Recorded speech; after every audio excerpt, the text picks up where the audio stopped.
Taste the Daily. Tirunelveli மாநகராட்சி mayor தேர்தலில் விடியா திமுக தலைமை அறிவித்த வேட்பாளருக்கு எதிராக விடியா திமுக கவுன்சிலரை போட்டி வேட்பாளராக களமிறங்கியதால் பரபரப்பு ஏற்பட்டது. விடியா திமுக தலைமை 25வது வார்டு மாமன்ற உறுப்பினர் ராமகிருஷ்ணனை மேயர் வேட்பாளராக அறிவிக்கப்பட்ட நிலையில் அவர் வேட்புமனு தாக்கல் செய்தார்.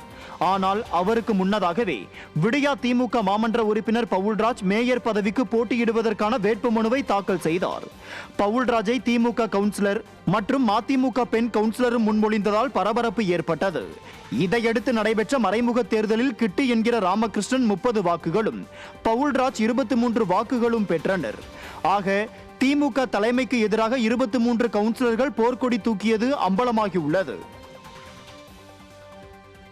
மதுரை மாவட்டம் ஜெய்ஹிந்த்புரத்தில் 10 லட்சம் ரூபாய் கடனுக்கு 1 கோடி ரூபாய் மதிப்புள்ள வீட்டை கேட்டு மிரட்டுவதாக துணை மேயர் மீது மாவட்ட ஆட்சியரிடம் மூதாட்டி புகார் அளித்துள்ளார். ஜெய்ஹிந்த்புரத்தைச் சேர்ந்த வசந்த கோழிக்குமார் என்பவரிடம் 3 ஆண்டுகளுக்கு முன்பு வீட்டை அடமானம் வைத்து 10 லட்சம் கடன் பெற்றுள்ளார். இந்த நிலையில் கடனை திருப்பி தந்து விடுவதாக அடமான பத்திரத்தை கேட்டபோது கோழிக்குமார், வாய் கணேசன் மற்றும் புரோக்கர் முத்து ஆகிய 3 பேர் தாங்கள் 15 லட்சம் தருகிறோம், வீட்டை எழுதி கொடுத்து விடுங்கள் என்று மிரட்டியுள்ளனர். இதற்கு துணை மேயர் நாகராஜனும் உடந்தையாக உள்ளதாக புகார் எழுந்தது. விடியா திமுக ஆட்சியில் நில அபகரிப்புகள் மீண்டும் தொடர்கதையாகியுள்ளதாக பொதுமக்கள் அச்சத்தில் உள்ளனர். திருவண்ணாமலையில் மேற்கூரை சேதமடைந்து மழைநீர் ஒழுகும் நிலையில் இயங்கும் அரசு பேருந்தால் பயணிகள் நனைந்தபடியே பயணிக்கும் அவல நிலை ஏற்பட்டுள்ளது. திருவண்ணாமலையில் இருந்து மேல்மலையனூர் சென்ற அரசு பேருந்தில் 50க்கும் மேற்பட்ட பயணிகள் பயணித்தனர். மேற்கூரை சேதமடைந்து ஒழுகியதால் பயணிகள் இருக்கையில் அமர்ந்து செல்ல முடியாமல் நின்று கொண்டும் மழையில் நனைந்தபடியும் சென்ற அவல நிலை இணையத்தில் வெளியாகியுள்ளது. விடியா அரசின் போக்குவரத்து கழகம் பேருந்தின் உட்கட்டமைப்பு பாதுகாப்பு குறித்து எந்த நடவடிக்கையும் எடுக்காமல் இருப்பதால் பொதுமக்கள் கடும் அதிருப்தியில் உள்ளனர்.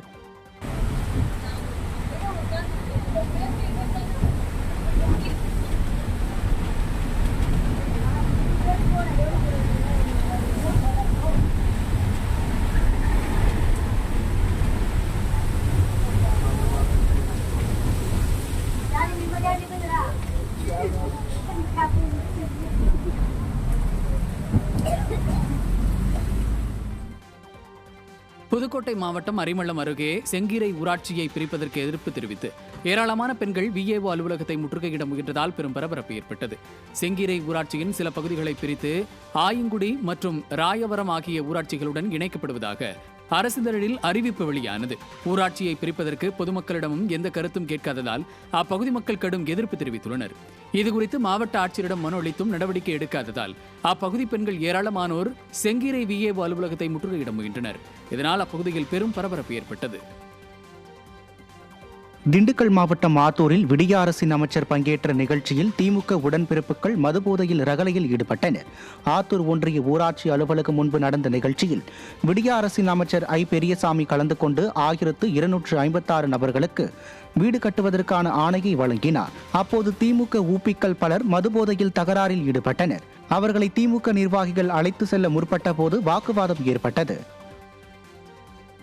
பகுஜன் சமாஜ் கட்சி மாநில தலைவர் ஆம்ஸ்ட்ராங் கொலை வழக்கில் கைது செய்யப்பட்டவர்களை போலீஸ் காவலில் எடுத்து விசாரிக்க நீதிமன்றம் அனுமதி வழங்கியது.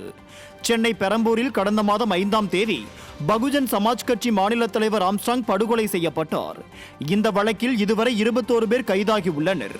இவர்களில் பொன்னை பாலு, அருள், ராமு, ஹரிதரன், சிவசக்தி ஆகிய 5 பேரை பூந்தமல்லி கிளை சிறையில் இருந்து செம்பியம் போலீசார் தங்கள் காவலில் எடுத்து விசாரிப்பதற்காக பலத்த பாதுகாப்புடன் எழும்பூர் நீதிமன்றத்திற்கு அழைத்து வந்தனர். அவர்கள் அனைவரும் எழும்பூர் நீதிமன்ற நடுவர் ஜெகதீசன் முன்னிலையில் ஆஜர்படுத்தப்பட்டனர். இதையடுத்து பொன்னை பாலு, அருள், ராமு ஆகியோருக்கு 3 நாட்களுக்கும், சிவசக்தி மற்றும் ஹரிதரன் இருவருக்கும் 5 நாட்களுக்கு போலீஸ் காவல் வழங்கியும் நீதிபதி உத்தரவிட்டுள்ளார். இதில் பொன்னை பாலு, அருள் ஆகியோருக்கு போலீஸ் காவல் 3வது முறையாகவும், ராமுவிற்கு 2வது முறையும், ஹரிதரன், சிவசக்தி ஆகியோருக்கு முதல் முறையும் போலீஸ் காவல் வழங்கப்பட்டுள்ளது.